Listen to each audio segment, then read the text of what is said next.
अस्सलाम वालेकुम। आज के लेक्चर में हम बात करेंगे अबाउट रेजोनेंस। तो रेजोनेंस बेसिकली हमारे पास जो है एक ऐसा फिनोमेना होता है जिसमें हम पॉसिबल स्ट्रक्चर जो है किसी भी मॉलिक्यूल के लिए ड्रॉ कर सकते हैं। हमारे पास फॉर एग्जांपल कुछ ऐसे मॉलिक्यूल होते हैं, फॉर एग्जांपल मैं कहती हूँ हमारे पास है HCl। तो हमारे पास HCl को ड्रॉ करने का सिर्फ यही एक सिंपल फार्मूला है, एक पॉसिबल स्ट्रक्चर है जिसको हम लिख सकते हैं।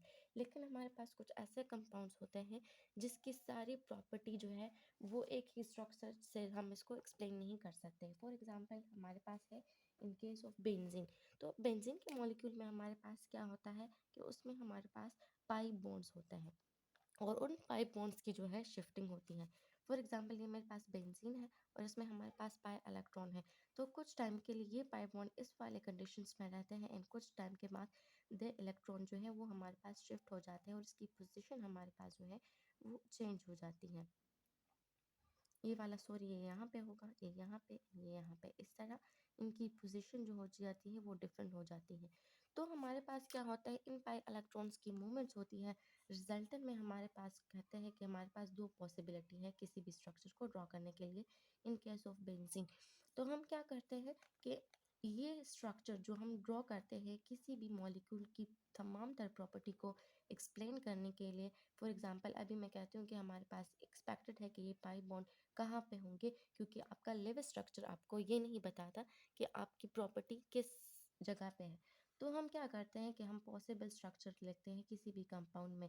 लेकिन ये दोनों जो है ये हमारे पास आपका जो रियल मॉलिक्यूल है उनकी प्रॉपर्टी को जो है एक्सप्लेन करता है up to a certain extent. लेकिन इन दोनों पॉसिबल स्ट्रक्चर को हम कहते हैं resonating structure. Resonating structure resonating structure हमारे पास पॉसिबल स्ट्रक्चर होते हैं, ये हमारे पास रियल स्ट्रक्चर नहीं होता। और हमारे पास जब इसका रियल स्ट्रक्चर होगा वो हमारे पास weighted average of this two molecule, इस दो स्ट्रक्चर का जो वेट एवरेज होगा। अब मैं कहती हूँ इस वाले स्ट्रक्चर में कि मेरे पास बेंजीन में मैं डॉटेड लाइन से ऑल पाई बॉन्ड को रिप्रेजेंट करती हूँ। तो हमारे पास जो रियल स्ट्रक्चर है that will be the weighted average of this two structure. तो हम इसको कहते हैं रेजोनेंट हाइब्रिड। रेजोनेंट हाइब्रिड तो आपका जो रियल स्ट्रक्चर है उसको कहते हैं रेजोनेंट हाइब्रिड, और जो हमारे पास पॉसिबल स्ट्रक्चर है तो हम इसको कहते हैं रेजोनेटिंग स्ट्रक्चर।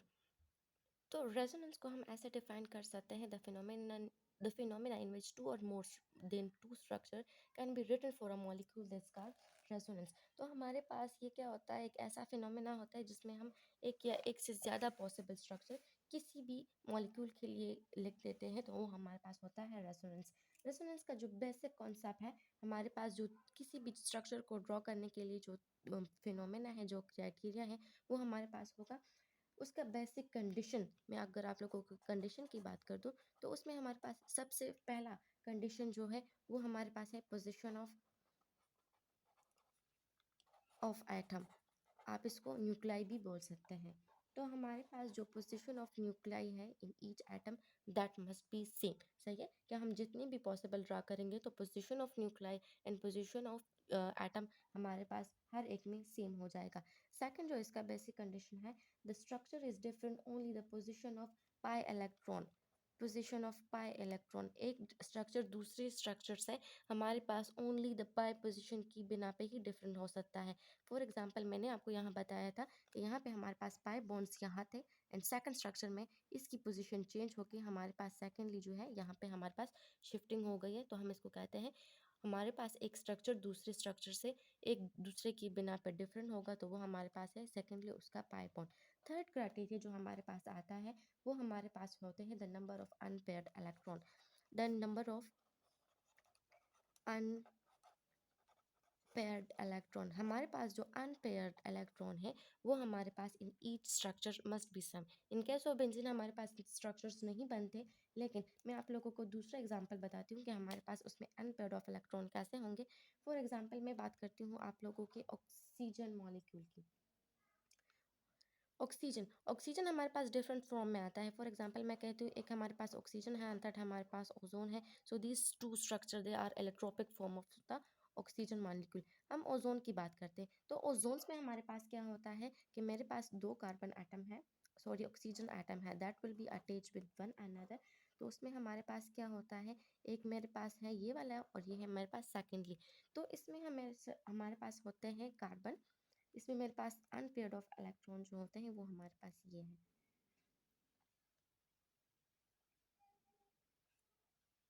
अगर इस वाले मॉलिक्यूल में हम देखें जो आपका ओज़ोन का मॉलिक्यूल है, तो यहाँ पे मेरे पास है oxygen. Oxygen that will attach to another and another oxygen. तो इसमें हमारे पास क्या होता है कि unpaired of electron in each atom. यहाँ भी मेरे पास इलेक्ट्रॉन है, यहाँ पे भी है। इस सेंस में ये मेरे पास डबल बॉन्ड आता है और ये वाला बॉन्ड हमारे पास होता है पाई बॉन्ड। हमारे पास जितने भी सिंगल बॉन्ड्स होते हैं that will be your sigma bond. तो जब उसके आगे हमारे पास पाई इलेक्ट्रॉन से जितने भी इलेक्ट्रॉन रह जाए वो हमारे पास पाई बॉन्ड्स बनाता है। तो इस वाले मॉलिक्यूल में हमारे पास पाई बॉन्ड की पोजीशन यही है और इस वाले में हमारे पास पाई बॉन्ड की पोजीशन जो होती है वो अलग होती है। तो हमारे पास सेकंड कंडीशन जो होता है वो सेटिस्फाई हो रहा है यहाँ पे। इसका फर्स्ट पोजीशन था the position of atom in each case must be same. हमारे पास यहाँ भी 3 ऑक्सीजन के मॉलिक्यूल हैं, इन सेकंड केस भी हमारे पास ऑक्सीजन के 3 मॉलिक्यूल हैं। अगर मैं ऑक्सीजन के 2 मॉलिक्यूल बना दूँ ऐसे, तो ये स्ट्रक्चर मेरे पास गलत कंसिडर होगा। सेम अगर मैं 4 ड्रॉ कर दूँ 3 के बजाय, so this structure also be a wrong consider. तो ये भी हमारे पास जो है ये रॉन्ग कंसिडर होगा। The number of unpaired of electron, अगर अनपेयर्ड ऑफ इलेक्ट्रॉन आप इस स्ट्रक्चर और इस स्ट्रक्चर में देखें तो दोनों भी हमारे पास सेम होंगे। तो हम कहते हैं कि हमारे पास जो ओजोन का ये दोनों स्ट्रक्चर हमारे पास पॉसिबल है। अदर द पाई इलेक्ट्रॉन की मोशन इस सेंस में होगी या इस सेंस में होगी। तो हम इस वाले पॉसिबल स्ट्रक्चर को हम कहते हैं रेजोनेटिंग स्ट्रक्चर। अब हमारे पास क्या होता है, जो इसका हमने रियल स्ट्रक्चर ड्रॉ करना होता है तो वो हमारे पास होता है इन दोनों का एवरेज निकालेंगे तो मेरे पास पॉसिबल ये है कि आपका वाई बॉन्ड यहाँ पे भी है और यहाँ पे भी है। तो हम पॉसिबल स्ट्रक्चर ड्रॉ करते हैं कि हमारे पास इनकी स्ट्रक्चर पॉसिबल कौन सा होगा। तो हमारे पास दोनों पॉसिबल स्ट्रक्चर है जिसको हम डॉटेड लाइन से जो है ड्रॉ कर सकते हैं। ये हमारे पास रेजोनेंट हाइब्रिड है। अच्छा, जो हमारे पास बेसिक चीज़ है कि इस रेजोनेंस का हमें क्या फ़ायदा मिलता है, तो it stabilize the resonance energy. ये हमें रेजोनेंस एनर्जी के बारे में बताता है। The energy of a resonant hybrid, ये हमारे पास है रेजोनेंस हाइब्रिड। रेजोनेंस हाइब्रिड ये हमारे पास इसकी जो है एनर्जी देता है। इसकी एनर्जी ऑलवेज हमारे पास जो है वो लेस होगी, लोअर होगी as compare to your resonating structure. सही है, मैं इसको दोबारा लिख देती हूँ। जो आपका रेजोनेंस हाइब्रिड है इसकी एनर्जी होगी lower than your resonating structure. तो ये था आप लोगों का लेक्चर अबाउट अ रेजोनेंस।